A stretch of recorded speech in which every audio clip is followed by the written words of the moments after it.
अस्सलाम वालेकुम। Welcome to my channel math physics intersection. I hope आप सब खैरियत से होंगे। आज की इस नई वीडियो में हम क्लास 9th की फिजिक्स के चैप्टर नंबर 1 को ही कंटिन्यू करेंगे।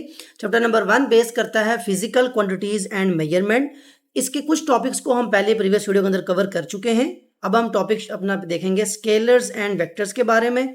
क्योंकि ये सारे कॉन्सेप्ट आपस में इंटरलिंक्ड हैं, तो आई विल सजेस्ट कि अगर आपने पहले वाली वीडियो नहीं देखी तो पहले आप देख लें, फिर आगे कंटिन्यू करें। अब आपने इससे पहले पढ़ा कि फिजिकल क्वांटिटीज वो क्वांटिटीज हैं जिनको हम मेजर कर सकते हैं। तो यहाँ पे बड़ी अच्छी एग्जांपल के थ्रू आपसे क्वेश्चन पहले पूछा जा रहा है कि अगर आपने काइट फ्लाई करनी है तो क्या विंड की डायरेक्शन मैटर करती है। मतलब अगर आपके राइट साइड पे ईस्ट की तरफ अगर हवा चल रही है और आपने काइट फ्लाई करनी है और हवा के अगेंस्ट आप वेस्ट साइड पे यानी लेफ्ट साइड पे अपनी जो है वो काइट को फ्लाई करें, तो क्या वो फ्लाई करेगी? नहीं करेगी, बिकॉज डायरेक्शन मैटर करती है। जिस तरफ की हवा चल रही होती है हम उसी तरफ उसको उड़ाते हैं तो काइट हमारी फ्लाई कर जाती है। तो यहाँ पे बड़ा अच्छी एग्जांपल है कि कभी कभार आपको कुछ चीज़ों के लिए डायरेक्शन की ज़रूरत पड़ती है। कुछ ऐसी फिजिकल क्वांटिटीज़ हैं जो कि स्पेसिफाई नहीं हो सकती कम्प्लीटली अगर हम डायरेक्शन की बात ना करें। ये लिखा हुआ है, it required direction to be specified completely, कि कुछ क्वांटिटीज़ ऐसी हैं जिनके लिए डायरेक्शन ज़रूरी है। अब इसी चीज़ को कंटिन्यू करते हुए आगे फिर दो टॉपिक्स आपके आते हैं, स्केलर क्वांटिटीज़ जिसको स्केलर्स या सिंपल स्केलर्स भी कहते हैं, या वेक्टर्स, वेक्टर क्वांटिटीज और वेक्टर्स। तो स्केलर और वेक्टर्स में बेसिक डिफरेंस क्या है? स्केलर क्वांटिटीज वो क्वांटिटीज हैं जिनको डिफाइन करने के लिए ओनली मैग्नीट्यूड इज इनफ, कि सिर्फ उसका आपको मैग्नीट्यूड पता हो। मैग्नीट्यूड किसे कहते हैं? साइज को या वैल्यू को, किसी भी चीज़ की जो वैल्यू होती है अगर आपको वो पता है, उसको कंप्लीटली आप डिफाइन कर सकते हैं, तो इसका मतलब है वो क्वांटिटी क्या है? स्केलर। एग्जांपल के तौर पे डिस्टेंस है। अब आपने ये दो पॉइंट्स हैं, ये पॉइंट ए है और ये पॉइंट लेट सपोज बी है। अब मैंने ए से लेके बी तक का डिस्टेंस मेजर करना है, तो बड़ा इजीली मैं एक लाइन ड्रॉ करूंगा और इसको बता दूंगा कि ए से लेके जो बी तक का डिस्टेंस है ये 5 सेंटीमीटर है। अब यहाँ पे 5 इसकी वैल्यू है, सेंटीमीटर इसका यूनिट है। तो आपने 5 सेंटीमीटर यानी न्यूमेरिकल मैग्नीट्यूड ने आपको, या आपको जो एक वैल्यू थी उसने आपको इन्फॉर्मेशन बता दी कि डिस्टेंस जो है इन दो पॉइंट्स का वो 5 सेंटीमीटर है। ये है स्केलर क्वांटिटीज। आगे सारी जो एग्जांपल जो थ्योरी लिखी हुई है उसी चीज को डिफाइन करती है कि वो तमाम क्वांटिटीज जिनके लिए सिर्फ उनका मैग्नीट्यूड, उनका साइज, उनकी वैल्यू इनफ है बात को बताने के लिए, वो सब क्या होंगी? Scalars. Physical quantities which can be completely described only by its numerical magnitude or size with proper unit are termed as scalar quantities। वही बात जो मैं आपको बता चुका। एग्जाम्पल में डिस्टेंस भी थी, स्पीड भी आप देख सकते हैं। यहाँ से आप फॉर्मूले के मुताबिक वो चीज़ सीख जाएंगे कि स्पीड बेसिकली इक्वल होती है, speed is equal to distance by time. अब टाइम क्या है? Scalar quantity. डिस्टेंस क्या है? स्केलर, बिकॉज डिस्टेंस आपका होगा 5 सेंटीमीटर और 5 मीटर कर लें। टाइम आपका होगा 30 सेकेंड्स, 20 सेकेंड्स। अब मैं यूनिट कौन से यूज कर रहा हूँ? वही जो पहले मैंने बताए थे, एसआई यूनिट्स। तो टाइम आपका सेकंड्स में आ जाएगा। लेट सपोज 30 सेकंड में आपने इतना डिस्टेंस ट्रेवल किया है। और जब इसको आप डिवाइड करेंगे आपके पास स्पीड आ जाएगी। स्पीड को आप डिनोट करते हैं वी के साथ। वी इज इक्वल टू, जो भी इसको डिवाइड करने से आपके पास आंसर आएगा वो आपका आंसर है जो मीटर पर सेकंड में लिखा जाएगा। यहाँ पे उसको आंसर के लिहाज से मेंशन कर दें। अब इसमें इंपॉर्टेंट बात क्या है कि डिस्टेंस और टाइम दोनों क्या थे? Scalar quantities. डिस्टेंस भी स्केलर है, टाइम भी स्केलर है। तो दो स्केलर क्वांटिटीज को मल्टीप्लाई या डिवाइड करने से जो नई चीज बनेगी वो भी क्या होगी? Automatically scalar. ये आपकी चीज बड़ी हेल्पफुल है। जब भी आपको कोई वेक्टर या कोई स्केलर क्वांटिटी आपको बतानी हो, आप उसके फॉर्मूले पे फोकस करें कि जो फॉर्मूला यूज हुआ, जो भी चीज हम मल्टीप्लाई या डिवाइड कर रहे हैं, क्या उसमें वेक्टर्स थे या स्केलर्स थे। अगर स्केलर्स दो डिवाइड हो रहे हैं या मल्टीप्लाई हो रहे हैं आपस में, तीन हैं, चार, जो भी क्वांटिटीज हैं, तो फिर वो जो क्वांटिटी है, जो स्पीड जैसे आपने यहां देखा, तो वो भी क्या निकल आएगी? स्केलर। अदरवाइज वो क्या हो जाएगी? वेक्टर। क्योंकि स्केलर क्वांटिटीज ऐसी हैं जिनको आप नंबर की फॉर्म में लिखते हैं, साइज, वैल्यू की फॉर्म में। तो ये लिखा हुआ है, scalar quantities can be added, subtracted and multiplied by using ordinary rules of algebra. यानी आपने अगर ऐड करना है स्केलर, जैसे ये डिवाइड किया मैंने, जैसे सिंपल मैथमेटिक्स में डिवीजन होती है, मल्टीप्लीकेशन होती है, एडिशन होती है, वही सारे रूल आप यहाँ पे यूज करते हैं इसको सॉल्व करने के लिए। स्केलर्स की जो बात है, जैसे 5 second plus 20 second is equal to 25 second, तो ऑर्डिनरी जो रूल्स है मैथमेटिक्स के वही यहाँ पे अप्लाई होते हैं। अब आपने स्केलर्स को देख लिया, नेक्स्ट हम देखते हैं कि वेक्टर्स के बारे में क्या बात हुई है। Vector first of all definition देख लें। वेक्टर क्वांटिटीज वो क्वांटिटीज हैं जो सिर्फ मैग्नीट्यूड से डिफाइन नहीं होती, बल्कि उनके लिए मैग्नीट्यूड यानी उनकी वैल्यू प्लस डायरेक्शन, ये दोनों चीजें जरूरी हैं। सिर्फ मैग्नीट्यूड से आप बात करेंगे तो आपको कंप्लीटली बात की समझ नहीं आएगी। आपको क्या करना पड़ेगा, साथ में डायरेक्शन बतानी पड़ेगी। अब वेक्टर क्वांटिटीज जो हैं उसके एग्जांपल्स हैं displacement, force, weight, velocity, acceleration, ये सब वो चीज़ें हैं जिनके लिए आपको डायरेक्शन बतानी पड़ती है। डेफिनेशन भी यही है, physical quantities which require not only numerical magnitude और size with proper unit but also the direction are termed as vector quantities और सिंपली वेक्टर्स। अब देखें जैसे डिस्प्लेसमेंट की बात की, डिस्प्लेसमेंट क्या होती है, इससे पहले आपने डिटेल में देखा हुआ है कि अगर दो पॉइंट्स हैं ए और बी, जैसे मैंने पहले डिस्टेंस की बात की थी, डिस्टेंस तो आपका पाथ होता है। लेट सपोज ये एक पॉइंट था, ये ट्रेवल करते हुए आप यहाँ से इस बी पॉइंट पे पहुंचे। अब अगर मैं डिस्टेंस की बात करूंगा तो आपको ये सारा का सारा पाथ इसको जो है वो मेजर करना है, ए से यहाँ से स्टार्ट करेंगे इसको मेजर। लेकिन अगर मैं डिस्प्लेसमेंट की बात करूं, the shortest distance between two points, उस पर एरो हेड लगाना होता है कि अगर आप ए से चलें और बी पे आपने आना है तो ए और बी के दरमियान जो शॉर्टेस्ट डिस्टेंस है, जो आपकी स्ट्रेट लाइन बनती है, इसको आप कहते हैं डिस्प्लेसमेंट। और डिस्प्लेसमेंट मैंने क्या बात की, आप ए से चल रहे हैं और कहां आ रहे हैं, बी, यानी स्पेसिफाई करना पड़ा कि ए स्टार्टिंग पॉइंट है और बी एंडिंग पॉइंट है, इसलिए मैंने आगे एरो लगा दिया। तो ये जो है ये आपकी डायरेक्शन बताती है, जिसमें आपकी डायरेक्शन जब इन्वॉल्व हो जाए तो डिस्प्लेसमेंट क्या बन जाएगी, आपकी वेक्टर क्वांटिटी। अब इससे नेक्स्ट देखें, जब जैसे मैंने फॉर्मूले के लिहाज से आपको बताया था, स्पीड आपने देखा डिस्टेंस बाय टाइम, वेलोसिटी का फॉर्मूला होता है डिस्प्लेसमेंट बाय टाइम। ये चैप्टर नंबर 2 में सारे फॉर्मूला सब चीज़ें आपने पढ़नी है, स्पीड, वेलोसिटी, सब कुछ। डिस्प्लेसमेंट बाय टाइम, अब डिस्प्लेसमेंट अभी मैंने आपको बताया वेक्टर क्वांटिटी है, बिकॉज उसमें एरो हेड लगाना, डायरेक्शन बतानी पड़ती है। डिस्प्लेसमेंट का यूनिट तो वही रहेगा, लेट सपोज 10 मीटर कह लेते हैं। टाइम आपके पास 20 सेकेंड्स है, अगेन वही मीटर सेकेंड। वेलोसिटी की बात हुई यहाँ पे। अब वेलोसिटी, क्योंकि डिस्प्लेसमेंट एक वेक्टर क्वांटिटी है, तो अब वेक्टर को जब हम स्केलर के साथ मल्टीप्लाई या डिवाइड करें तो नई चीज जो वेलोसिटी बनेगी, ये भी क्या बन जाएगा, ये भी एक वेक्टर क्वांटिटी है। तो दो, जैसे मैंने पहले बताया आपको कि अगर स्केलर्स को आप मल्टीप्लाई या डिवाइड करते हैं तो जो नई चीज बनेगी वो भी स्केलर, और अगर आप किसी वेक्टर को मल्टीप्लाई डिवाइड करते हैं, चाहे दूसरी टर्म स्केलर हो, तो जो आपका आंसर आएगा वो वेक्टर होगा। यानी आपकी वेलोसिटी जो है वो वेक्टर क्वांटिटी है, इसकी भी डायरेक्शन होगी, और वेलोसिटी की डायरेक्शन क्या होगी, जो डिस्प्लेसमेंट की डायरेक्शन होगी। यानी जिस चीज पे ये डिपेंडेंट है, वेलोसिटी किस पे डिपेंड कर रही है वेक्टर होने के लिए, डिस्प्लेसमेंट पे, तो जो डिस्प्लेसमेंट की डायरेक्शन होगी वही डायरेक्शन है वेक्टर की। ये बहुत ज्यादा इंपॉर्टेंट है, आगे उसने सारी वो बातें बताई हुई हैं, वेक्टर क्वांटिटी की डिफरेंट एग्जांपल्स बताई हुई हैं, उसकी डायरेक्शन कैसे लिखी जाती है। अब क्योंकि हम वेक्टर क्वांटिटीज को नंबर्स प्लस डायरेक्शन के लिहाज से बात करते हैं, तो इसके लिए फिर क्या जरूरी है कि इसके लिए आप सिंपली जो रूल्स हैं उनकी बात नहीं कर सकते। यानी वेलोसिटी को आपको अगर ऐड करना है तो आप सिंपल रूल्स अप्लाई नहीं करेंगे, बल्कि इसके लिए स्पेसिफिक रूल्स हैं, अपने इसके पर्सनल रूल्स हैं, जो ओन सेट ऑफ रूल्स हैं जो अप्लाई होते हैं वेक्टर क्वांटिटीज को ऐड या सब्ट्रैक्ट करने के लिए। लिखा हुआ है यहाँ पे वेक्टर क्वांटिटीज जो है वो एसोसिएट करते हैं डायरेक्शन के साथ, इसलिए इनको सिंपली ऐड नहीं कर सकते। They follow their own set of rule known as vector algebra, जिसमें हम वेक्टर्स को ऐड या सब्ट्रैक्ट करते हैं। अब इससे पहले नीचे जो लिखा हुआ है कि आपने मैथमेटिक्स में पढ़ा कि किसी भी पॉइंट की अगर आपने पोजीशन फाइंड करनी है तो वो आप कैसे फाइंड करते हैं, कोऑर्डिनेट्स के अंदर। जो कोऑर्डिनेट्स आपके क्या होते हैं, जहाँ पे आपने एक्स एक्सिस और वाई एक्सिस का आपने कार्टेशियन कोऑर्डिनेट बना लिया, वहां पे आपने किसी भी पॉइंट की जो पोजीशन बतानी होती है, आप बताते हैं कि उससे एक्स का और वाई का कितना डिस्टेंस है, जो कि आप ऑर्डर पेयर की फॉर्म में लिखते हैं, एक्स कॉमा वाई। ये आपने पहले देखा हुआ है, ऑर्डर पेयर की फॉर्म में मैथमेटिक्स बेसिकली यहाँ पे अप्लाई होती है। अब यही चीज अप्लाई होगी वेक्टर की, जब आप वेक्टर की अपने पोजिशन बतानी होगी तो वो कैसे आप अप्लाई करेंगे, नेक्स्ट पेज पे देखते हैं कि आपने वेक्टर्स को एक तो उसको स्पेसिफाई कैसे करना है, उसकी पोजिशन को कैसे आपने एक्सिस में उसको ड्रॉ करना है, और उसके पॉइंट्स को बताना है कि आप ईस्ट से वेस्ट जा रहे हैं, नॉर्थ साउथ, जो आपके 4 पोजीशंस हैं उनके बारे में कैसे ये कार्टेशियन कोऑर्डिनेट अपना रोल प्ले करता है। ओके, नाउ वेक्टर रिप्रेजेंटेशन, जैसे आपने अभी मैंने आपको डिस्प्लेसमेंट ड्रॉ करके दिखाई कि डिस्प्लेसमेंट में आपने क्या करना है कि आपका ये अगर पॉइंट ए है और ये पॉइंट बी है तो आपको स्पेसिफाई करना पड़ेगा कि ए से बी तक का जो शॉर्टेस्ट डिस्टेंस है with arrow head, now this is known as displacement.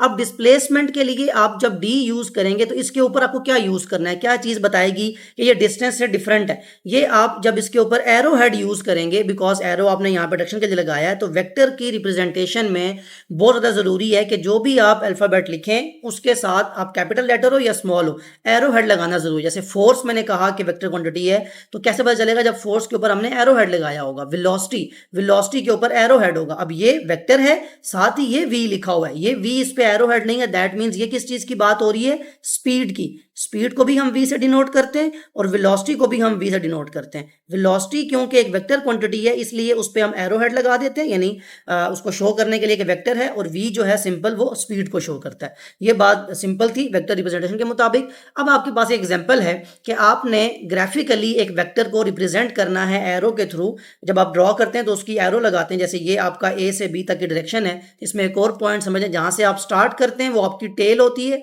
और जिस तरफ आप जा रहे होते हैं जहाँ पे आपने एरो लगाया होता है इसको आप हेड बोलते हैं। ये चीज़ यहाँ मेंशन की गई थी। ये इस्लामाबाद से आप अगर कराची आ रहे हैं तो इस्लामाबाद से आपने स्टार्ट लिया, इसलिए ये आपकी टेल है, और जहाँ कराची आप आए जो आपकी डेस्टिनेशन है वो आपका हेड होगा। ये एयरप्लेन रूट है इस्लामाबाद टू कराची। ये एग्जाम्पल लिखी हुई थी कि आपने इस्लामाबाद से कराची की तरफ ट्रैवल करना है। एक वेक्टर फिगर आपने ड्रॉ करनी है, उसमें नॉर्थ, ईस्ट, साउथ, वेस्ट, ये आपके पास वही कोऑर्डिनेट एक्सिस हैं। अब इसमें आपने कहाँ से कहाँ मूव करना है और प्रॉपर आपको बताया गया कि ये आपकी डायरेक्शन है। मतलब इस्लामाबाद जो है बेसिकली जो आपकी डायरेक्शन बनती है मैप के ऊपर, वो इस्लामाबाद से कराची आते हुए, दैट मीन्स आप ओरिजिन जो आपका है उससे आप साउथ वेस्ट की तरफ आप ट्रैवल करते हैं। ये आपकी डायरेक्शन थी। इस चीज़ को हमने यहाँ पे ड्रॉ कैसे करना है, हेलीकॉप्टर की जो मोशन है ये बहुत ज़्यादा ज़रूरी है। ये स्टेप्स अगर आपको आते हैं तो फिर आपके लिए वेक्टर की रिप्रेजेंटेशन बहुत ज़्यादा आसान हो जाती है। वन बाय वन जरा स्टेप्स देख लें। फर्स्ट ऑफ ऑल आपको कोऑर्डिनेट सिस्टम ड्रॉ करना होता है, यानी वो जो आपके एक्सिस हैं, एक्स एक्सिस, वाई एक्सिस आपको ड्रॉ करने हैं। जैसे ये मैं ड्रॉ कर देता हूँ। आपने यहाँ पे मैथमेटिक्स में देखा होगा कि ये पॉजिटिव एक्स होता है, ये नेगेटिव एक्स एक्सिस, ये पॉजिटिव वाई एक्सिस, ये नेगेटिव वाई एक्सिस। लेकिन जब आप ज्योमेट्री के अंदर आते हैं, जब आप कोऑर्डिनेट सिस्टम को रिप्रेजेंट करते हैं डायरेक्शन के लिहाज से, तो फिर आपका ये ईस्ट है, ये आपका नॉर्थ है, ये आपका वेस्ट है और ये आपका साउथ है। इसमें आप उसी कोऑर्डिनेट को यूज़ करते हुए यहाँ पे ड्रॉ कर सकते हैं। फर्स्ट ऑफ ऑल वो तो आपको बेसिक चीज़ पता है कि ये आपका जो जहाँ पे इंटरसेक्शन है इन सब का ये ओरिजिन होता है, जहाँ से स्टार्टिंग है आपकी। अब आपने ये कहा कि इस्लामाबाद से कराची आते हुए, मतलब जो आपने फिगर आपको ड्रॉ करके बता दी गई, आपको एंगल बताया जाता है। कुछ चीज़ें यहाँ पे उसने एक्सप्लेन नहीं की हुई, आपको बताया जाएगा कि आपने जो वेक्टर ड्रॉ करना है वो 60 डिग्री साउथ ऑफ वेस्ट या वेस्ट ऑफ साउथ कहेंगे ताकि आप उसको पता हो कि आपने इस दोनों के दरमियान में ड्रॉ करना है। नॉर्थ ईस्ट कहें तो आपने नॉर्थ और ईस्ट के दरमियान में एंगल आपको गिवन दिया जाता है। अब क्योंकि यहाँ पे ये चीज़ जनरल बता दी गई है, यहाँ पे लिखा नहीं है, अदरवाइज आपको बताया जाता है। जैसे एग्जाम्पल में यहाँ पे लिखा हुआ है कि हेलीकॉप्टर जो है वो 20 किलोमीटर ओरिजिन से मूव करता है 60 डिग्री वेस्ट की तरफ, साउथ से वेस्ट की तरफ। ये आपका एंगल जो है बता के आपको फिर ड्रॉ करना होता है। एंगल का पता होना चाहिए, फिर आप ड्रॉ कर सकते हैं। और दूसरा डायरेक्शन का पता होना चाहिए कि साउथ ऑफ वेस्ट है, नॉर्थ ऑफ ईस्ट है, ईस्ट ऑफ साउथ है, फिर आप उन दो के दरमियान में ये लाइन ड्रॉ करेंगे। ये बहुत जरूरी है इसको क्लियर करना। नेक्स्ट, अब जो स्टेप्स हैं वो देख लें। सबसे पहले आपने कोऑर्डिनेट सिस्टम ड्रॉ कर दिया। नेक्स्ट है सूटेबल स्केल को चूज करना। क्या मतलब हुआ इस बात का? अब वेक्टर जो है वो तो आपकी एक डायरेक्शन है, जैसे 20 किलोमीटर 30 किलोमीटर वैल्यू है आपकी। अब 30 किलोमीटर की लाइन तो हम ड्रॉ नहीं कर सकते, वो तो इतनी एक लेंथी लाइन होगी कि जो आपके पेज पे या किसी भी चीज पे ड्रॉ तो नहीं हो सकती। फिर आप क्या करेंगे, आप एक स्केल चूज करेंगे कि लेट्स सपोज हम कहते हैं कि 5 किलोमीटर जो है ये हम रिप्रेजेंट कर देते हैं 1 सेंटीमीटर से। तो अब हमारे पास अगर हमने 20 किलोमीटर को करना हो तो 20 किलोमीटर का मतलब है 5 kilometre equal to 1 centimetre, because अब स्केल रख के यहाँ पे लाइन लगाएंगे। तो for 1 centimetre 5 kilometre, 2 centimetre 10 kilometre, 3 centimetre 15, 4 centimetre का मतलब है कि आपने 20 किलोमीटर की लाइन लगा दी है। ये आपने खुद चूज करना है कि कोई आपके ऊपर इसकी बाउंडिंग नहीं है, आप इसको चेंज करके खुद से भी रख सकते हैं। लेट सपोज मैं यहाँ पे चेंज कर लेता हूँ कि मैं किलोमीटर के लिहाज से इसको मैंने चेंज करना है। जैसे बुक ने लिखा हुआ है मैं वो नहीं लिखता, मैं अपनी लाइन लगा लेता हूं कि लेट सपोज 4 किलोमीटर जो है वो इक्वल है 1 इंच का। ठीक है, अब इंच आपके पास स्केल में बस अब मेजरिंग जो इंस्ट्रूमेंट आपके पास हैं स्केल्स में इंचेस की लाइन लगी होती है। और अब आपके पास 20 किलोमीटर जो हो जाएगा वो कितना हो जाएगा? अगर 1 inch 4 kilometre, 20 kilometre means 5 inch. तो मुझे 5 इंचेस की लाइन लगानी है यहाँ से अगर मैं एक लाइन ड्रॉ करता हूँ, ये वो लेट सपोज 5 इंचेस की लाइन है। मैं यहाँ पे लिख दूंगा कि 20 किलोमीटर की जो मैंने लाइन ड्रॉ की है वो बेसिकली 5 इंचेस के इक्वल है। ये मैंने अपना सूटेबल स्केल खुद चूज किया। अब यहाँ पे एंगल 60 डिग्री, यहाँ पे अगर आपने ड्रॉ करना है तो ये आपको बताया गया था, 60 डिग्री आप एंगल ड्रॉ कर सकते हैं। इसको मैं थोड़ा सा इंचेस को सिर्फ शॉर्ट फॉर्म में आई लिख लेता हूँ, IN, ताकि एंगल आपको देखने में आसानी हो कि ये 60 degree angle south of west की तरफ ट्रैवल कर रहे थे हम, और 20 किलोमीटर हमने ट्रैवल किया जो कि 5 इंचेस के इक्वल है हमारी अपने स्केल के मुताबिक। तो ये है suitable scale. Draw a line in the fixed direction, cut the line equal to the magnitude of the vector according to chosen scale. ये कट द लाइन, इसका कोई ऐसा कोई स्पेसिफिक मतलब नहीं है, सिंपल ये है कि आपने पहले 1 इंच, 2 इंच, 3 इंच, 4 एंड 5। जो ही आपका स्पेसिफिक जो 5 इंच का जो आपने रखा हुआ था अपना मार्जिन जो 20 किलोमीटर, तो वहां आके अपनी लाइन को कट कर दें, यानी यहाँ लाइन खत्म कर दें, आपने कंटिन्यू नहीं करनी। कट दी लाइन, जब आपको लगे कि आपका जो डिजायर्ड जो आपका डिस्टेंस है वो मेजर हो चुका है, तो वहां लाइन को कट कर दें। ये आपके पास आपने लाइन ड्रॉ कर ली। Put an arrow along the direction of the vector, और लास्ट में एरो ड्रॉ कर दें जो ये बताएगा कि आप ओरिजिन से चलते हुए, जैसे स्टार्ट लिया आपने, आप 60 degree south of west travel किए और 20 किलोमीटर तक आप ट्रेवल करते रहे, और ये आपकी डेस्टिनेशन है, यानी ये आपका टेल है और ये आपका हेड है। ऐसे आप वेक्टर को ड्रॉ कर सकते हैं कोऑर्डिनेट एक्सिस के अंदर। जहां पे आपने पहले मैथमेटिक्स में पॉइंट्स को ड्रॉ किया, यहीं पे आप एक वेक्टर को ड्रॉ कर सकते हैं सूटेबल स्केल को चूज करते हुए। आगे एग्जांपल में वही सारी बात जो मैं पहले बता चुका हूं आपको, आप में वही लिखी हुई है, कैसे डिस्प्लेसमेंट, वेलोसिटी, एक्सेलरेशन ये सब जो है फॉलो करती हैं, यही वेक्टर्स रूल्स ऑफ एडिशन। अब जब हमने ये कह दिया कि वेक्टर्स आप ऐसे ड्रॉ करेंगे जिसमें आपको डायरेक्शन भी लिखनी है, उसका मैग्नीट्यूड, उसकी वैल्यू भी लिखनी है, और पहले हमने बात की कि इसके लिए सिंपल रूल्स नहीं लग सकते, यानी आपने 20 किलोमीटर कराची की तरफ ट्रैवल किया, अब कराची से आप वापस लाहौर की तरफ जा रहे हैं, तो अब आप क्या करेंगे, 20 किलोमीटर प्लस 30 किलोमीटर, वो तो कोई आंसर ना हुआ, यानी आपने डायरेक्शन तो बताई ही नहीं। तो इसलिए फिर इसके अपने जो सेट ऑफ रूल्स हैं वो कैसे अप्लाई होते हैं, वो नेक्स्ट पेज पे देखते हैं कि कैसे हम वेक्टर्स को ऐड कर सकते हैं।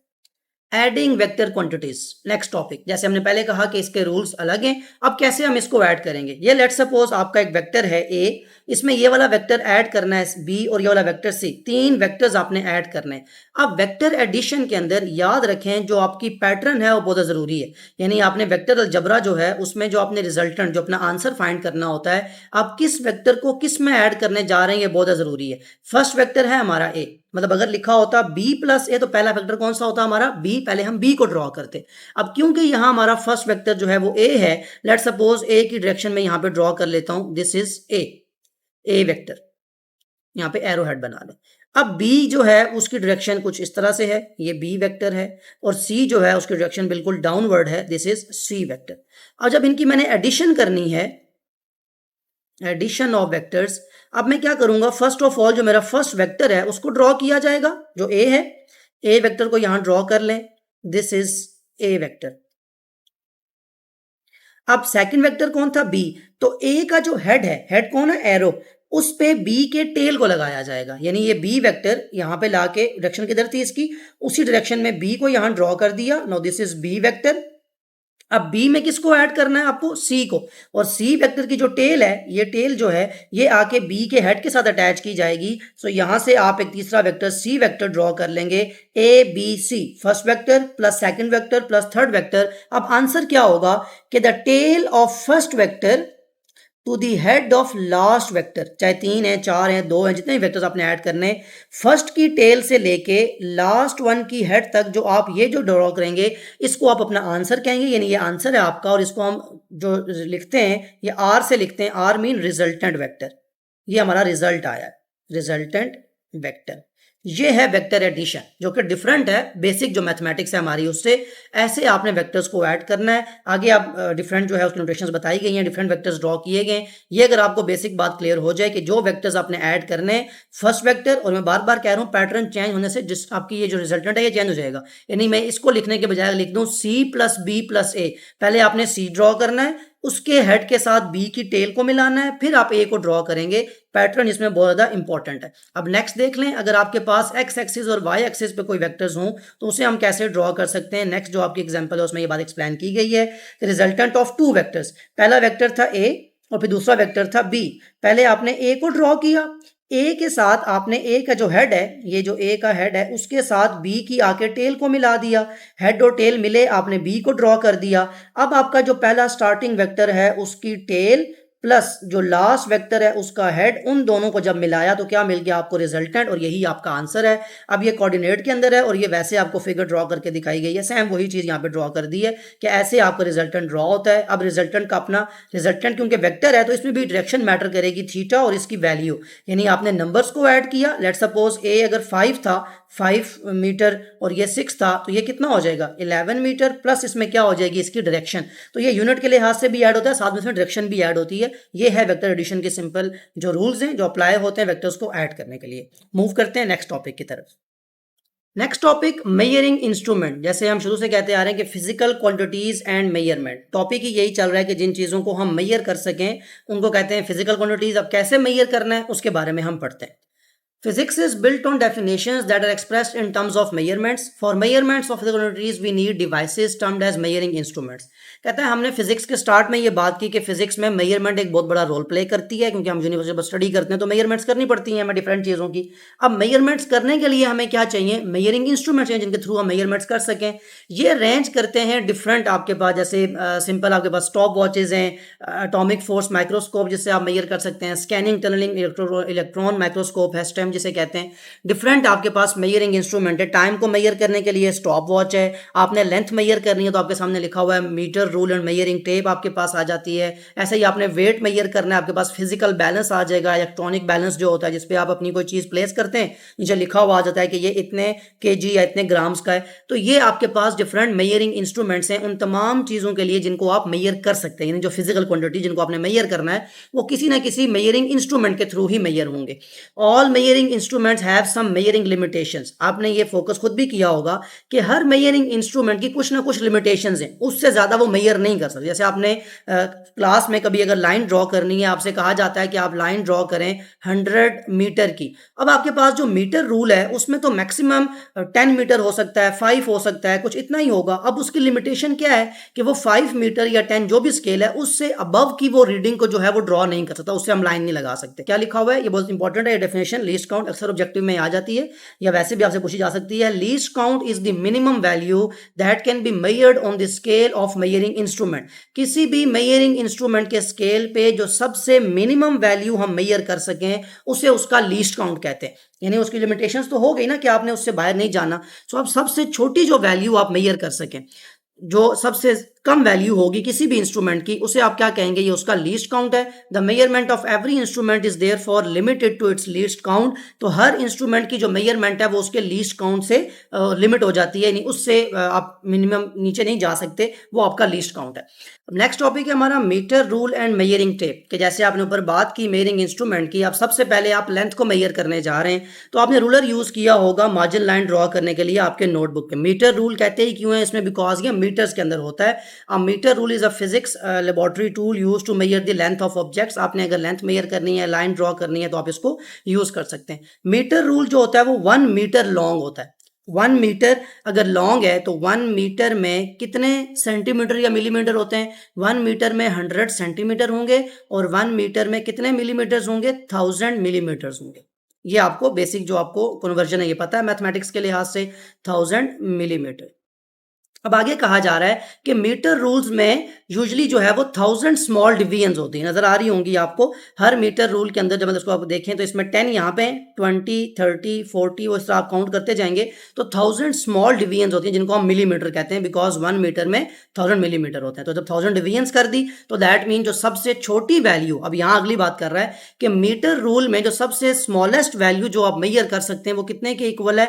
1 मिलीमीटर। बिकॉज आपने 1000 डिवीजन्स लगाई तो जो स्मॉल सी एक लाइन है ये मिलीमीटर को शो करती है। तो 1 मिलीमीटर जो है ये लीस्ट काउंट है आपके मीटर रूल का, यानी इससे कम वैल्यू मेजर नहीं की जा सकती। यही बात जो ऊपर कही थी कि वो वैल्यू जो सबसे मिनिमम हो किसी भी मेजरिंग इंस्ट्रूमेंट की उसको लीस्ट काउंट कहते हैं। These instruments have similar scale on it as drawn on over rulers. Principally rulers are shorter version of metre rule. Rulers जो होते हैं वो मीटर रूल के शॉर्टर वर्जन होते हैं, जो आप स्केल यूज करते हैं उसमें तो नहीं होता, लेकिन वैसे जो आपका मीटर होता है 1 मीटर लॉन्ग होता है, इसलिए उसको मीटर रूल भी कहते हैं। बेसिकली जो आपकी डेफिनेशन यहाँ बताने का, जो लेंथ को मेजर करने का जो टॉपिक है हमारा, उसमें जो आपको समझाने की चीज़ है वो लीस्ट काउंट। कि लीस्ट काउंट बिकॉज जो नेक्स्ट आपके टॉपिक्स हैं वर्नियर कैलिबर स्क्रू गेज, वहाँ आप ये चीज़ बहुत ज़्यादा यूज़ करेंगे कि लीस्ट काउंट का आपको डेफिनेशन पता हो, बेसिक कॉन्सेप्ट पता हो कि किसी भी इंस्ट्रूमेंट की सबसे मिनिमम वैल्यू जो आप मेजर कर सकते हैं वो आपका लीस्ट काउंट होता है। आगे वो मेजरिंग टेप के बारे में बता रहा है जो फ्लेक्सिबल होती है, रूलर जो यूज़ करते हैं आपको लार्जर लेंथ मेजर करनी हो। आपने वो देखा होगा अगर आप जो भी कोई वर्कर्स होते हैं जैसे कारपेंटर्स हैं तो ये यूज़ यूज़ करते हैं उस मेजरिंग टेप को। आपने बहुत ज़्यादा एक दीवार की लेंथ मेजर करनी है, जो वर्कर्स हैं वो उसको मेजर यूज़ करते हैं। वो फ्लेक्सिबल होती है, वो ओपन हो सकती है, उसमें भी ऐसे ही मार्किंग्स लगी होती हैं, मेजरमेंट्स उस पर होती हैं।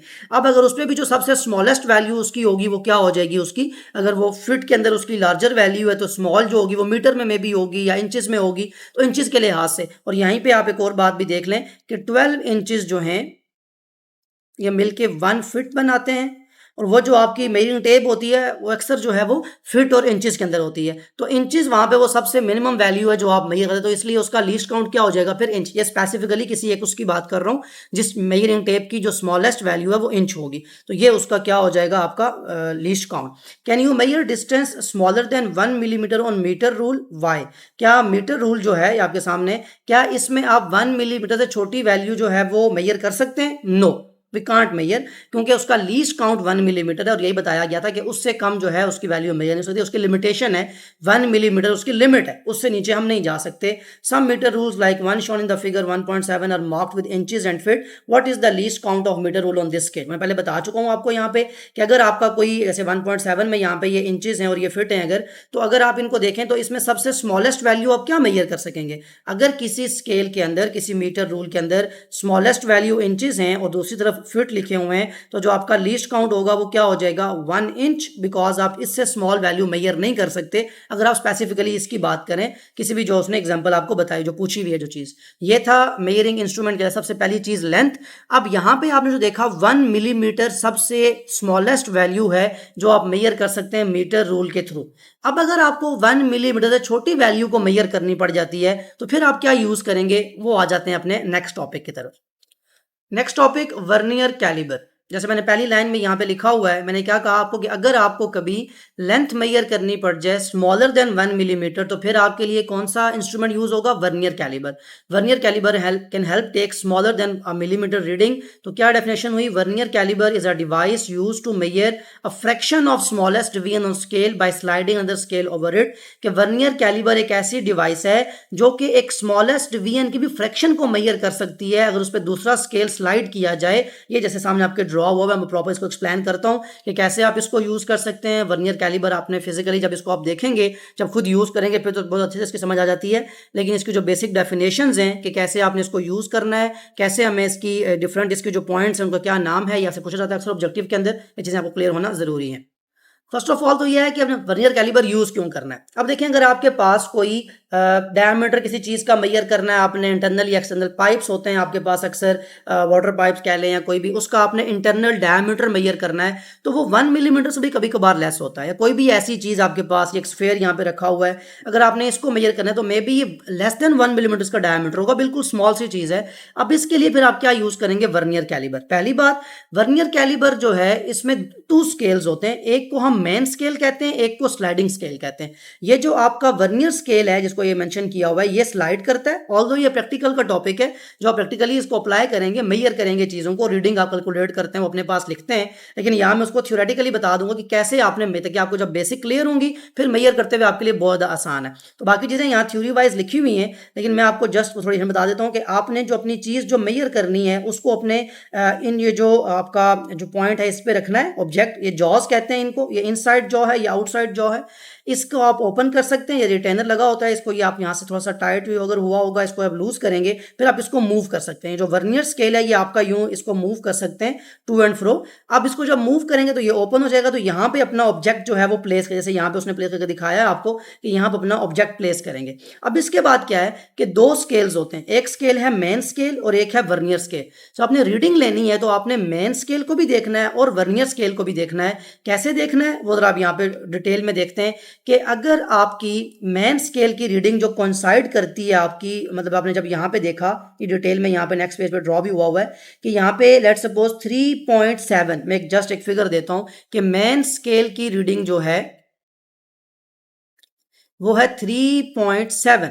ठीक है, अब 3.7 आपकी मेन स्केल की रीडिंग में ऐड करना पड़ेगा वर्नियर स्केल की रीडिंग, वर्नियर स्केल पे 0 से लेके 10 तक आपकी डिवीजन्स होती हैं, 0 1 2 3 4 5 6 7 8 9 10।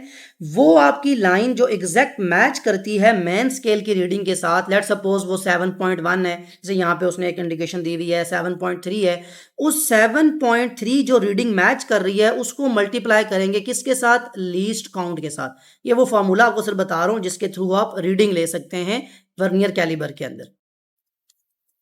तो first of all main scale को देखा कि वो किस जगह कोइंसाइड करता है, फिर आपने वर्नियर स्केल की रीडिंग को देखा कि वो किस पॉइंट पे टच करती है जो बिल्कुल एक्यूरेटली मैच कर रही हो।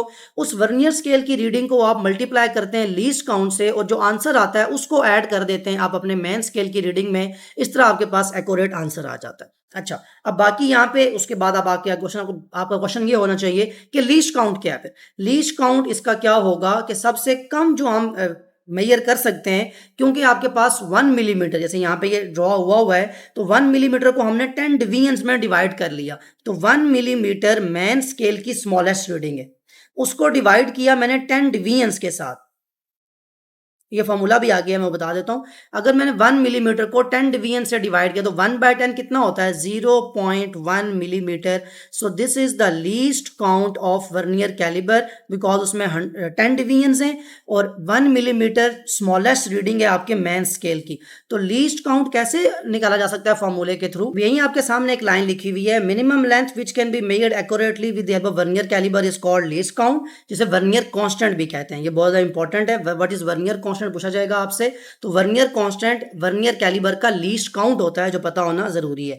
अब लीस्ट काउंट फाइंड कैसे, मैंने आपको निकाल कर दिखा तो दिया कि आपका 0.1, लेकिन कैसे आता है, फॉर्मूला क्या है, least count can be obtained from dividing the value of smallest division on main scale by total number of division और वर्नियर स्केल। ये ऑन लिखा हुआ है, बहुत सी मिस्टेक्स हैं यहाँ बुक के अंदर, बिकॉज अभी ये पहली दफा जो बुक जो है वो प्रिंट हुई है, इसमें बहुत सी चीजें ऐसी हैं जो स्पेशली जो पीडीएफ है उसमें भी, जो आपके पास बुक प्रिंटेड फॉर्म में आई होगी उसमें भी बहुत सी चीजें ऐसी होंगी जिसमें मिस्टेक्स हैं। सो यहाँ पे लिखा हुआ है कि आपकी जो स्मॉलेस्ट रीडिंग है, मैं यहाँ पे लिख देता हूँ formula, smallest reading on main scale, m.s लिख रहा हूँ मैं मैन स्केल को, divided by number of division on vernier scale v.s। तो स्मॉलेस्ट रीडिंग मैन स्केल की कितनी है, 1 मिलीमीटर, ठीक है, लिखा हुआ है if the smallest main scale division is 1 millimetre and vernier scale division has 10 divisions then the least count of vernier calliper is 0.1 millimetre. से मैंने यहाँ पे आपको लिख के ऊपर दिखा दिया। सो ये बेसिक है वर्नियर कैलिबर का। दोबारा सुन लें जरा रिकैप एक जस्ट 1 मिनट के अंदर, कि वर्नियर कैलिबर एक ऐसी डिवाइस है जिसमें हम 1 मिलीमीटर से कम लेंथ को मेजर कर सकते हैं। कैसे, इसमें जॉज होते हैं, inside jaws and outside jaw. हम जॉज को ओपन करते हैं, वहां अपना ऑब्जेक्ट प्लेस करते हैं और फिर अपने मैन स्केल और वर्नियर स्केल को देखते हैं कि उनकी रीडिंग हमने कैसे लेनी है। 2 तरह के स्केल्स होते हैं इसमें वर्नियर कैलिबर में, मैन स्केल और वर्नियर स्केल। मैन स्केल जो होता है वो फिक्स होता है, वो उसमें कोई मूवमेंट नहीं है। वर्नियर स्केल जो है वो उसके ऊपर रिटेनर लगा होता है, इसको आप लूज करेंगे तो आप वर्नियर स्केल को मूव कर सकते हैं और जहां आपका जॉ, जब इसको आप क्लोज करके जहां पे टाइटली आप उसको बंद करेंगे रिटेनर को, तो आप इसको क्लोज कर देंगे तो इसको टाइटली बंद कर देगा और फिर आप अपनी रीडिंग देखेंगे मैन स्केल की और वर्नियर स्केल की। इसके बाद लीस्ट काउंट, जो सबसे मिनिमम लेंथ हम मेजर कर सकते हैं उसको लीस्ट काउंट कहते हैं। लीस्ट काउंट फाइंड कैसे करते हैं, स्मॉलेस्ट रीडिंग जो होती है मैन स्केल पे divide by number of division on vernier scale. आपके सामने अगर डिफरेंट वर्नियर कैलिबर्स आए जिसकी कोई डिफरेंट स्केल्स की रीडिंग हो तो ये फॉर्मूला अप्लाई करके आप उसका लीस्ट काउंट फाइंड कर सकते हैं कि उसकी मैन स्केल की रीडिंग देखें, सबसे स्मॉलेस्ट रीडिंग, और नंबर ऑफ डिवीजन्स कितनी है वर्नियर स्केल पे, ऐसे उसका आप लीस्ट काउंट फाइंड कर सकते हैं। अब नेक्स्ट पेज पे देख लेते हैं कि इसके साथ जब भी आपको इंस्ट्रूमेंट लेते हैं तो उस इंस्ट्रूमेंट में एरर तो नहीं है। अक्सर आप एक बात करते हैं कि आपका इंस्ट्रूमेंट एरर फ्री होना चाहिए। आप स्टॉप वॉच ले रहे हैं तो वो पहले से चली तो नहीं हुई, या उसमें आपने स्टार्टिंग से पहले ही वो को टाइम तो नहीं मेजर कर रही, तो इन चीज़ों को कहते हैं एरर्स। वो कैसे हम उसको देखेंगे, नेक्स्ट पेज पे देख लेते हैं। On closing the jaws of the vernier caliber, the zero of the vernier scale should coincide with the zero of the mantle। कहता है आपने अगर अपना इंस्ट्रूमेंट चेक करना है तो ऑब्जेक्ट प्लेस करने से पहले आप सिंपली अपना वर्नियर जो स्केल है उसको मूव करें और जॉज को जो है वो क्लोज करें। जब आप क्लोज करेंगे तो होना ये चाहिए कि आपका जो वर्नियर स्केल का जीरो है, लेट सपोज मैं यहाँ पे अगर ड्रॉ करता हूँ, अगर बुक आपको सही से क्लियर ना भी नजर आ रही हो, यहाँ पे आपके पास ये वर्नियर स्केल है, v.s में लिख रहा हूँ, और इसके ऊपर यहाँ पे आपके पास मैन स्केल है, ठीक है। और मैन स्केल शुरू मतलब यहाँ से हो रहा है, लेकिन उसकी रीडिंग जो है वो स्टार्ट यहाँ से होगी। ये वर्नियर स्केल और मैन स्केल वैसे है जब आपने अभी इसको टाइटली बंद नहीं किया। अब अगर आप इसको क्लोज करते हैं तो आपका मैन स्केल और वर्नियर स्केल एक ही मतलब उस पोजीशन में आ जाता है। ये V डॉट एस है और ये M डॉट एस है, मतलब मेन स्केल और वर्नियर स्केल। ये आपका शुरू में जैसे इससे प्रीवियस जो पेज था जब उसमें आपने अभी क्लोज नहीं किया, ठीक है, स्पेस बाकी है। अब जब इसने बिल्कुल क्लोज कर दिया तो देखें आपकी रीडिंग बिल्कुल आ जाती है। अब अगर वर्नियर स्केल का 0 मेन स्केल के 0 के साथ बिल्कुल कोइंसाइड कर जाए, एक लाइन में आ जाए, दैट मीन उसमें कोई जीरो एरर नहीं है। हम इसको लिखेंगे नो जीरो एरर। लेकिन अब अगर दोबारा आप इसको ड्रॉ करते हैं और अब आप देखते हैं कि आपका 0 जो है वो मैच नहीं कर रहा, मतलब वर्नियर स्केल का 0 इधर है, मेन स्केल का 0 लेट सपोज यहां पे आ गया।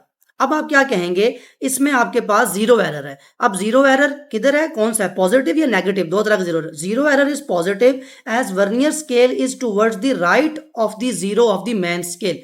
वर्नियर स्केल जो है वो आपके राइट साइड पे है, जो आपका मेन स्केल है उस जीरो के, यहाँ पे लेफ्ट पे है। वर्नियर स्केल लेफ्ट पे है, मेन जीरो राइट पे है, तो यहाँ पे कौन सा होगा, यहाँ पे नेगेटिव जीरो एरर, ये लिखा हुआ है zero error is negative as vernier scale is towards the left of the zero. ये मेन स्केल का 0, उससे हम किस तरफ हैं, लेफ्ट साइड पे। तो अगर हम लेफ्ट साइड पे हैं तो फिर हमारे पास कौन सा एरर होगा, नेगेटिव जीरो एरर,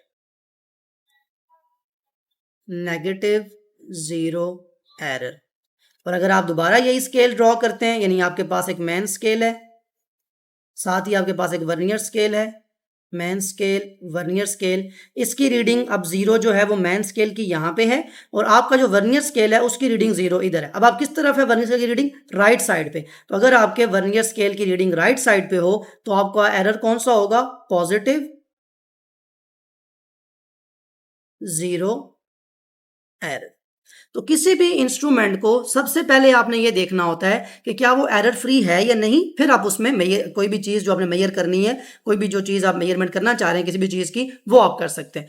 आपने 3 चीज़ें यहाँ पे सीखी, या तो आपके वर्नियर कैलिबर में जीरो एरर नहीं होगा तब जब आपका वर्नियर स्केल और मैन स्केल एक ही रीडिंग पे आ जाए, यानी यहाँ पे भी 0 और यहाँ पे भी 0, ये अगर एक लाइन में कोइंसाइड कर जाए तो फिर आप कहेंगे कि आपका जीरो एरर फ्री है, नो जीरो एरर। और अगर आपका लेफ्ट साइड पे हो तो वहाँ पे आपका नेगेटिव जीरो एरर होता है, और अगर आपका वर्नियर स्केल का 0 राइट साइड पे हो मैन स्केल के 0 से तो पॉजिटिव जीरो एरर होता है। ये 3 चीज़ें एरर के लिहाज से पता होना जरूरी है। अब ये एरर करेक्ट कैसे करते हैं ये आप सीखेंगे लेबोरेटरी वर्क में, बिकॉज लेबोरेटरी में आप इसको फिर यूज़ करते हैं। उसको आपने कैसे लीस्ट काउंट से मेजर करना होता है, वो सारी काफ़ी डिटेल है वहाँ पे जो आप लेबोरेटरी में सीखेंगे।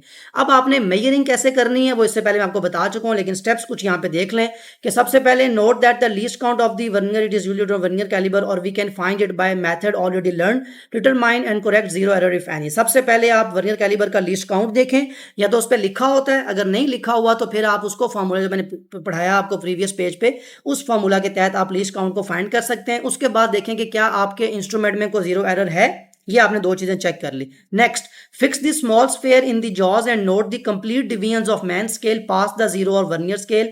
This is main scale reading as shown in figure 1.6। जो फिगर है उसमें आपको दिखाया गया प्रीवियस, जब मैंने बताया था आपको कि वहां पे कैसे आपने जो रीडिंग है वो लेनी है। आपने जॉज वहां पे रखे, जॉज ओपन किए, वहां पे अपना स्फीयर प्लेस किया। अब फर्स्ट ऑफ ऑल आपने देखा कि मैन स्केल की रीडिंग क्या है। मैन स्केल की रीडिंग मैं दोबारा यहाँ पे लिख भी देता हूँ कि रीडिंग करने का जो मेथड है वो क्या होगा।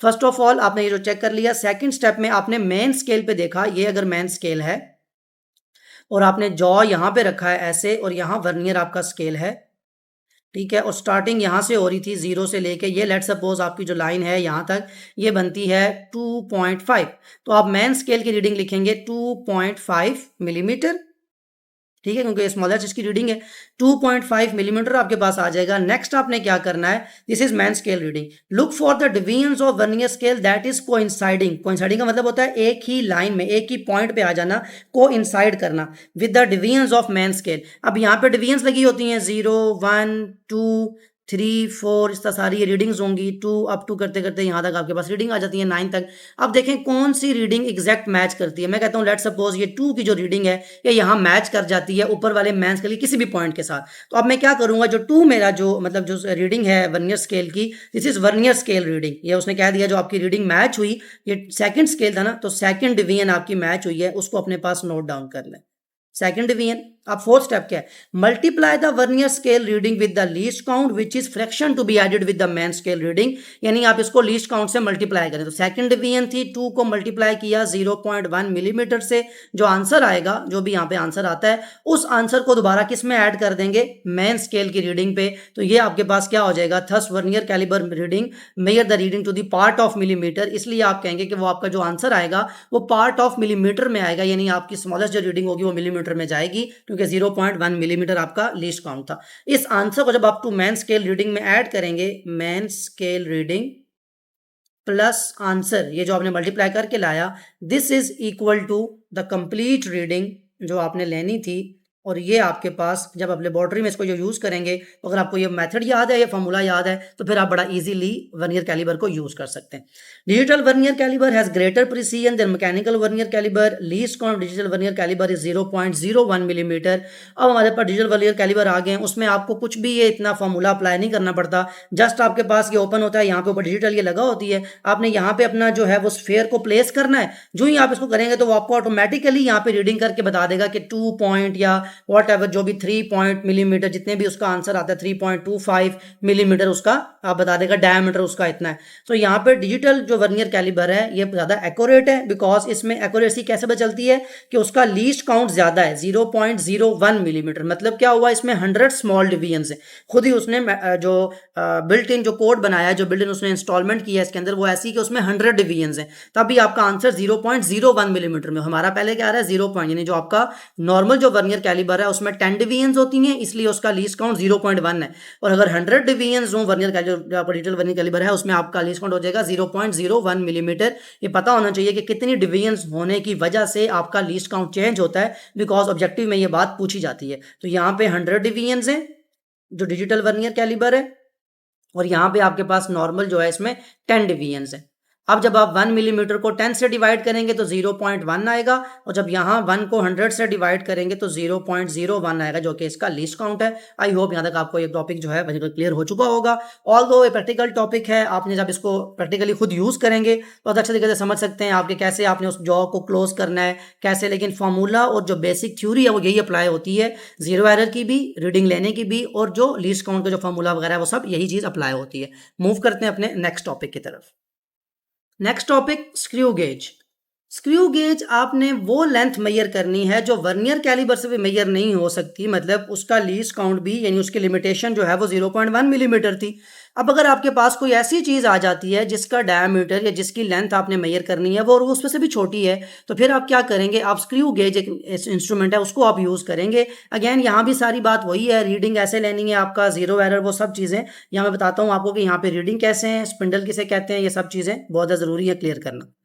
तो स्क्रू गेज की डेफिनेशन क्या है, फर्स्ट ऑफ ऑल कि स्क्रू गेज एक ऐसी डिवाइस है जिससे हम फ्रैक्शन मेजर करते हैं एक स्मॉलेस्ट डिवीजन की, कैसे, bye rotating circular scale over it. यानी यहाँ आपके पास मेन स्केल तो जो है वो ये है, जैसे ये नजर आ रहा है आपको, ये जो इसके अंदर लगा हुआ है यहाँ पे, ये मेन स्केल है। इसके ऊपर एक हमने सर्कुलर स्केल बनाया होता है जिसको हम यूँ रोटेट करते हैं, और फिर हम देखते हैं कि वो मेन स्केल के साथ कैसे जो है वो मैच करता है, कैसे उसकी लाइन मैच करेगी।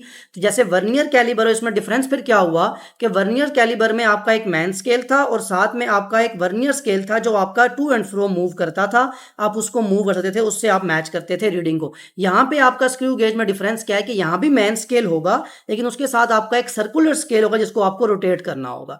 The distance travel by the circular scale और लीनियर और main scale in one rotation is called the pitch of the screw gauge, कि जो आपकी एक दफा जो आपका जो स्केल है जब वो मूव करता है ट्रेवल्ड इन वन रोटेशन, उसे आप कहते हैं pitch of the screw gauge. The minimum length which can be measured accurately by screw gauge is called least count of the screw gauge. वही जो वर्नियर कैलिबर या उससे जो पहले मेजरिंग टेप, मेजरिंग रूलर जो था, उसके लिए भी यही था कि जो सबसे स्मॉलेस्ट रीडिंग हम ले सकेंगे उसको लीस्ट काउंट कहेंगे। लीस्ट काउंट के लिए फॉर्मूला क्या यूज होगा, अगेन वही, dividing its pitch by the number of circular scale division, कि आपने एक बार जब इसको रोटेट किया, द डिस्टेंस ट्रेवल विद, सुन लें, the distance travel by the circular scale on linear और main scale in one rotation is called the pitch of the screw gauge. मतलब आपने इस सर्कुलर स्केल को एक बार यूं कंप्लीट रोटेट किया और आपने देखा कि ये मेन स्केल पे उसने कितनी रीडिंग को लिनियरली मूव किया है, यानी पहले ये जीरो पे थी, जो जो आप सर्कुलर इसको मूव करना शुरू करेंगे तो ये रीडिंग शुरू हो जाएगी मूव होना।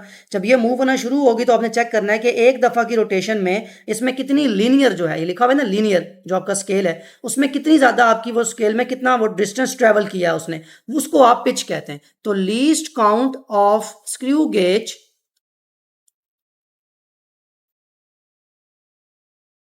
Is equal to pitch divided by, किसके डिवाइड करेंगे उसको, number of divisions on circular scale, S dot C लिख रहा हूं उसके लिए सर्कुलर स्केल, कि वो जो आपका सर्कुलर स्केल है, एस डॉट सी के बजाय इसको आप सी डॉट एस लिखें, सर्कुलर स्केल, कि जो भी आपका वो सर्कुलर स्केल है उसमें कितनी डिवीजन्स हैं, जैसे ऊपर कितनी थी हमारी वन करी वाले में 10 थी, और यहाँ पे कितनी हो जाएंगी 100, वो आगे बताएगा आपको, ये वाला बताता हूँ कि 100 डिवीजन्स होती हैं। और जब उस पिच को आप 100 से डिवाइड करेंगे तो आपके पास जो भी पिच है वर्नियर का जो स्क्रू गेज है उसके लिहाज से उसको डिवाइड करेंगे तो आपके पास लीस्ट काउंट आ जाएगा। If the pitch of the screw gauge is 0.5 millimetre, the number of division on circular scale is 50, then least count कितना होगा, या कोई स्पेसिफिक क्वेश्चन बता रहा है, यहाँ पे कुछ चीजें मिसिंग है, शायद आपकी बुक में लिखी हुई, लेकिन जो पीडीएफ जो मेरे पास है जो एनबीएफ की है उसमें ये चीज़ें यहाँ पे मिसिंग है, मैं यहाँ पे आपको साथ लिखवा देता हूँ वो सारी, कि अगर आपका पिच जो है वो 0.5 मिलीमीटर, मतलब आपने सर्कुलर स्केल को मूव किया, आपका मेन स्केल जो यहाँ पे था ये 0.5 मिलीमीटर मूव हुआ है। ये बार बार मैं बात कह रहा हूँ पिच के ऐसे कंफ्यूजन होती है बच्चों को अक्सर कि पिच कैसे मेजर करते हैं। आप सर्कुलर स्केल को 0 से लेके यूँ पूरा रोटेट करें, जितनी भी उसकी डिवीजन है 50 है 100 है, जब कंप्लीट करेंगे तो इधर से ना मेन स्केल यूँ चलना शुरू हो जाता है, 0 पता 0 चलते चलते चलते जब आपकी ये कंप्लीट होगी तो जितना आपका आंसर आएगा कंप्लीट होने पे वो आपकी पिच है। लेट्स सपोज आपने सर्कुलर स्केल को मूव किया जिसमें 50 डिवीजन्स हैं, और 50 डिवीजन्स ने मूव होने में मेन स्केल को 0.5 मिलीमीटर लीनियरली चला दिया है, तो अब लीस्ट काउंट कितना होगा, कितनी पिच चाहिए आपके पास 0.5 मिलीमीटर डिवाइड बाय कितनी नंबर ऑफ डिवीजन्स हैं 50 डिवीजन्स हैं। अब आप क्या करेंगे, इन दोनों को डिवाइड करेंगे तो आपके पास इस वर्नियर कैलिबर का क्या आ जाएगा, इस स्क्रू गेज का क्या आ जाएगा, लीस्ट काउंट। डिवाइड कैलकुलेटर आप यूज कर सकते हैं, कैलकुलेटर पे आप 50 को 0.5 को डिवाइड करें 50 से, आंसर आ जाएगा आपके पास 0.01, किस में आएगा, मिलीमीटर में। तो स्क्रू गेज का लीस्ट काउंट 0.01 मिलीमीटर होगा अगर उसकी पिच 0.5 मिलीमीटर और 50 डिवीजन्स हैं। लेकिन जो मैक्सिमम आप जो स्क्रू गेज देखेंगे जो लेबोरेटरी में यूज होता है उसमें ये होता है कि आपकी पिच होती है 1 मिलीमीटर और उसमें डिवीजन्स होती हैं 100, और उसका भी आंसर 0.01 मिलीमीटर ही आता है, लेकिन उसमें डिवीजन ज्यादा होती हैं 100, और उसकी जो मैन स्केल की रीडिंग होती है जो मूव करती है वो 1 मिलीमीटर करती है। अब इसमें एनविल ये जगह है जहाँ पे आप ये फिक्स होती है, वायर पीस जो आप मेजर करना चाह रहे हैं जहाँ से वहाँ पे हमने रखा था स्फेयर, यहाँ पे उससे भी देखें वायर पीस जो आपकी वायर का बिल्कुल जो बारीक सा एक पीस है उसको आप चाहते हैं उसकी डायमीटर को मेजर करना, इसे कहते हैं स्पिंडल। स्पिंडल मूव करती है जब जब आप इसको रैकेट को यहाँ से मूव करेंगे, इसको जैसे ऊपर हमारे पास वर्नियर कैलिबर में वहाँ पे रिटेनर था उसको आप टाइट या लूज करते थे, यहाँ पे आपके पास रैकेट है इसको आप लूज या टाइट करेंगे तो ये स्पिंडल मूव होती है, बाद में आप इसको फिक्स कर सकते हैं। यहाँ पे ये भी आपके पास टाइट करने के लिए, स्पिंडल को मूव करने के लिए, ये जब आपने इसको वायर को यहाँ रख दिया तो इसको मूव करेंगे तो ये टाइटली क्लोज बंद हो जाएगा। अब ये आपके पास डेटम लाइन है जो नंबर लाइन जिसको हम कहते हैं, जिसमें आपके पास मैन स्केल की रीडिंग लिखी होती है, ये वो थिम्बल है जो सर्कुलर स्केल है जो आपका मूव कर रहा था, लीनियर मैन स्केल की रीडिंग ये लिखी हुई आपकी डेटम लाइन के ऊपर होती है, और वर्नियर स्केल जो है जो आपका स्क्रू गेज का स्केल है वो सर्कुलर स्केल है जिसकी रीडिंग यहाँ पे लिखी होती है, और ये 100 डिवीजन्स भी होती हैं 50 भी होती हैं, जितनी भी हों आप फार्मूला ये लगा के उसका फाइंड कर सकते हैं। अब नेक्स्ट है जैसे वर्नियर कैलिबर में था, यहाँ भी आपके पास वही है कि जीरो एरर पता होना चाहिए पहले, कि आप क्या करें, turn the thimble until the anvil and spindle meet, कि आप थिम्बल को रोटेट करना शुरू करें जब आपका ये स्पिंडल एनविल मीट कर जाए। अभी इसमें वायर नहीं है क्योंकि आप बिल्कुल जैसे ये लिखा हुआ है, आप इसमें ये चीज़ है ना, ये थिम्बल है, इसको मूव करना शुरू करेंगे जब, तो ये आहिस्ता आहिस्ता ये जो आपका स्पिंडल है ये मूव करना शुरू करेगा, और फिर यहाँ से जाके ये जो जगह बीच में गैप है ये फिल हो जाएगा और ये क्लोज्ड हो जाएगा। जब ये क्लोज्ड हो तो होना क्या चाहिए कि आपके मैन स्केल की जो रीडिंग है और जो आपके सर्कुलर स्केल की रीडिंग से नजर आ रहा होगा आपको, ये रीडिंग 0 एक लाइन पे आती है। अगर ये एक लाइन पे हो तो आप कहेंगे नो जीरो एरर, यानी यहाँ पे जीरो एरर नहीं है, आपका इंस्ट्रूमेंट बिल्कुल ठीक है, आप इसको यूज कर सकते हैं। लेकिन अगर आपका जीरो अप एंड डाउन हो, मतलब मैन स्केल का जीरो है, आपका वर्नियर स्केल का जीरो बिलो हो तब क्या होगा, अबव हो तब क्या होगा, ये लिखा हुआ है आपका सारा कि अगर आपकी वो if the zero mark on the thimble scale does not lie directly opposite bottom line of the main scale we say that there is zero error. Zero error होता है, पॉजिटिव और नेगेटिव होता है। वो नेक्स्ट पेज पे हम उसको देख लेते हैं कि जीरो एरर पॉजिटिव कब होगा और नेगेटिव कब होगा। और जीरो एरर को हम ठीक कैसे करते हैं, अगेन वही बात कि हम ये लेबोरेटरी में यूज करेंगे। जब यूज करेंगे इसको तो वहां आपको सिखाया था कि जीरो कैसे आपने यूज इसको ठीक कर सकते हैं आप। नेक्स्ट पेज पे इसको एक तो देख लेते हैं पॉजिटिव नेगेटिव जीरो एरर के लिहाज से, और आपने इसकी जो मेजरिंग करनी है उसके लिए स्टेप्स क्या यूज करना है। ओके, अब सर्कुलर स्केल का जीरो और मैन स्केल का जीरो बिल्कुल एग्जैक्ट लाइन पे नजर आ रहा होगा आपको। As zero of circular scale is exactly on the index line, hence there is no zero error. ये बिल्कुल आपका जीरो एरर फ्री है, ये इंस्ट्रूमेंट आप यूज कर सकते हैं। अब अगर आपका जीरो बिलो आ जाए मैन स्केल से, zero error is positive if zero of circular scale has not reach zero of main scale. Not मतलब पहुंचा ही नहीं है, मतलब बिलो है, नीचे है। तो अगर आपका सर्कुलर स्केल का जीरो बिलो रह जाए, नीचे रह जाए, और आपका मैन स्केल का जीरो ऊपर हो, तो ये पॉजिटिव जीरो एरर है। और आपका नेगेटिव जीरो एरर कब होगा, जब ये क्रॉस कर जाए, यानी उसने पास कर दिया है, यानी अबव है उससे। तो मैन स्केल की लाइन से अगर आपका सर्कुलर स्केल का जीरो अबव चला जाए तो दैट मीन्स आपके पास अब क्या है, नेगेटिव जीरो एरर है। ये दो तरह के जीरो एरर एग्जिस्ट करते हैं, जैसे आपने पढ़ा था वर्नियर कैलिबर में, बिल्कुल यहाँ भी यही चीज है। ये ऑब्जेक्टिव आपसे पूछा था कि zero error will be positive when the zero is above और बिलो। ये आपसे ऑब्जेक्टिव के लिहाज से पूछा जाता है कि जीरो एरर कब होता है, नेगेटिव या पॉजिटिव। तो एक बेसिक कॉन्सेप्ट क्लियर होना जरूरी है। अब मेजरमेंट कैसे ले सकते हैं, अगेन यहाँ भी वही चीज है कि जो भी आपने वायर पीस जो है उसको पहले प्लेस करें स्क्रू गेज के अंदर, और फिर आप अपने स्टेप्स जो है वो फॉलो कर लें। Note that pitch and least count of the screw gauge determine the zero error if any. जैसे वहां पे था वर्नियर कैलिबर में, यहाँ भी पहला स्टेप वही है कि एक तो आपको लीस्ट काउंट पता होना चाहिए, और उसके बाद पता होना चाहिए कि जीरो एरर इंस्ट्रूमेंट में है या नहीं, चेक कर लिया। प्लेस दी ऑब्जेक्ट, जैसे वायर पीस है, यहाँ पे एग्जांपल दी हुई है, between with spindle and anvil. Now gently close the gap between the spindle and anvil bye turning the racket. उसको जो जो आप रैकेट को क्लोज करेंगे तो वो क्लोज होता जाएगा, गैप खत्म हो जाएगा, और आप उसको वहां पे टाइट कर देंगे। जैसे हमने वहां पे अपना स्फेयर रखा था वर्नियर कैलिबर में, रिलेट इसलिए कर रहा हूं कि फिर आपको ये स्टेप्स याद रखना आसान है। जैसे वर्नियर कैलिबर में थे वैसे यहाँ पे भी आपके पास है। Turn the ratchet and it starts to click. यहाँ पे एक एक जो है वो एक एक्स्ट्रा जो आपका स्टेप है वो ये है कि अपना रैकेट जो है उसे आप टर्न करते रहें जब तक वो क्लिक की साउंड नहीं देता। दैट मीन्स अब वो गैप कवर हो चुका है, आपने वायर पीस को बिल्कुल टाइटली बंद कर दिया है, अब ये मजीद नहीं हो सकता। The racket prevents the user from exerting too much pressure on the object. इसका मतलब क्या है, जब वो क्लिक कर देगा अब आपने छोड़ देना है। जब आप उसको मजीद टाइट करते रहेंगे तो मतलब क्या होगा कि वायर पीस, क्योंकि आप प्रेस कर रहे हैं ना, उसमें प्रेशर अप्लाई होगा, तो कहीं वो वायर पीस इतनी बारीक सी वो वायर होती है कि कहीं उसको आप प्रेस ही ना कर दें, प्रेशर ना अप्लाई कर दें, इसलिए फर्स्ट क्लिक पे आपने रैकेट को छोड़ देना है। रीड दी, अब ये थर्ड स्टेप जो है ये एक्स्ट्रा था, बाकी फिर वही है अगेन। फोर्थ पे read the main scale reading which is reading shown और unblocked by circular scale as shown in figure 1.8। तो यहाँ पे आपने अपनी वो वायर रखी, ये लेट सपोज वो वायर है, आपने इस वायर को जब इसे क्लोज कर दिया, यहां से भी आपका ये स्पिंडल आ रहा था, इसने क्लोज किया। अब इस वायर पे आपने सर्कुलर स्केल अभी आपने कोई रोटेट नहीं किया, तो ये आपकी जो रीडिंग है ये शो कर रही है कि आपने कितना, मतलब मैन स्केल रीडिंग कितनी है आपकी 5.1 5.2। तो ये आप इसको लिख लेंगे यहाँ पे 5.2, ये मैन स्केल की रीडिंग है। लेट सपोज मैं यहाँ पे इसको लिख देता हूँ, ये रीडिंग है जो अब चल रही है आपकी। अब आपकी कौन सी नेक्स्ट ये होता है, जैसे ये लिख दिया मैन स्केल रीडिंग आपने अपने पास शो भी कर ली, यहाँ की बजाय मैं यहीं पे क्योंकि स्पेस बनी हुई है तो यहाँ पे मैं लिख रहा हूँ इसको। Identify the line of circular scale aligned with the bottom line. Now multiply the least count of screw gauge by this number. This is circular scale reading. Again सारी बात वर्नियर स्केल वाली है कि आपने स्क्रू गेज की जो circular scale है इसकी देखें कौन सी लाइन एग्जैक्ट बॉटम लाइन के साथ मैच करती है। 20 21 22 23 23rd लाइन जो है वो एग्जैक्ट मैच कर रही है। मैं यहाँ पे लिख रहा हूँ 23rd लाइन या 23rd डिवीजन भी कह सकते हैं कि जो सर्कुलर स्केल 23rd डिवीजन जो है वो मैच करती है एग्जैक्ट उस लाइन को। अब क्या करना होता है, जो जो आपकी लाइन आती है इसको मल्टीप्लाई करना होता है लीस्ट काउंट से, जो कि यहाँ पे लिखा हुआ है, ऊपर आपको बताया भी गया था, यहाँ पे साइड पे उसने खुद ही मेंशन भी कर दिया है। 0.01 मिलीमीटर से इसको वो कर दें, इसको जब मल्टीप्लाई करेगा कैलकुलेटर आप यहाँ पे यूज, बिकॉज उसने एक्टिविटी में आपसे ये चीज पूछी भी हुई है। तो 23 multiply 0.01 will give you 0.23।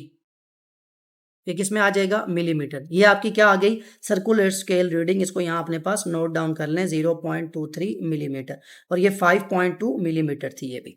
Next आपने क्या करना है, आप what is total reading of the measurement. जैसे मैंने आपको बताया था वर्नियर कैलिबर में टोटल रीडिंग जो आपकी होती है, जिसको आप कंप्लीट रीडिंग भी कहते हैं, actual reading, it is equal to main scale reading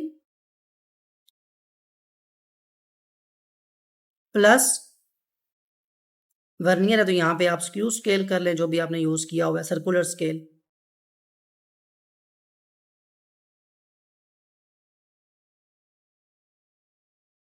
अब अगर आप इन दोनों रीडिंग को ऐड करेंगे तो आपके पास टोटल रीडिंग आ जाएगी, जो कि कितनी थी 0.23 सर्कुलर स्केल में ऐड कर लें 5.2, यू विल गेट 5.43 मिलीमीटर। ये आपके पास टोटल रीडिंग है मेजरमेंट की। जो आपने वायर पीस यहाँ प्लेस किया था उसका आपके पास डायमीटर क्या आया है 5.43 मिलीमीटर। तो ऐसे आपने स्क्रू गेज की रीडिंग करनी है। ऑल दो मैं अगैन कह रहा हूँ ये प्रैक्टिकल वर्क है, लेकिन ये जो रीडिंग्स हैं आपकी और जो जीरो एरर के लिहाज से ये चीज़ें थियोरेटिकल आपको आनी चाहिए। ये चीज़ें आपसे ऑब्जेक्टिव में पूछी जाती हैं। वर्नियर कैलिबर, स्क्रू गेज, इस पर एक कंप्लीट जो है वो लॉन्ग क्वेश्चन के अंदर पेपर में आ जाता रहता है कि आप स्क्रू गेज को ड्रॉ भी करें, उसकी रीडिंग के बारे में बताएं, उसके जीरो एरर्स बताएं, उसकी रीडिंग कैसे करनी है वो सारे स्टेप्स लिखें। तो ये चीज़ें बहुत ज़रूरी हैं। दोनों टॉपिक वर्नियर कैलिबर भी और स्क्रू गेज भी ये आपको पता होने चाहिए। इनकी डिटेल थ्योरेटिकल पता होनी चाहिए। प्रैक्टिकली तो आप इसको अप्लाई करेंगे ही, लेकिन थ्योरेटिकली भी ये सब चीज़ें आपको आनी चाहिए, बिकॉज पेपर में ऑब्जेक्टिव में भी और लॉन्ग क्वेश्चन में भी चीज़ें आपसे पूछी जाती हैं। अब मैं यहाँ वीडियो को स्टॉप कर रहा हूँ। आज के टॉपिक यहाँ पे जो हमने मेजरमेंट्स की वो यहाँ कंप्लीट हो गई लेंथ के लिहाज से। नेक्स्ट जो आपकी रीडिंग्स हैं, जो मेजरमेंट्स हैं वेट के लिहाज से, और मैं नेक्स्ट जितने भी जो टॉपिक्स रहते हैं इस चैप्टर के वो मैं उस वीडियो में इंक्लूड कर दूंगा, ताकि आपके 3 वीडियोस के अंदर जो है चैप्टर कंप्लीट हो जाए और फिर एक्सरसाइज की तरफ हम मूव कर सकें। आई होप जितना भी पढ़ाया, जो भी चीज़ बताई गई आपको समझ आ चुकी होगी। स्टिल कोई ऐसी बात जो मुश्किल लगी हो, ऐसी चीज़ जो पूछनी हो, कमेंट में ज़रूर मेंशन कर सकते हैं। Other than that, take care of yourself. अल्लाह हाफिज़।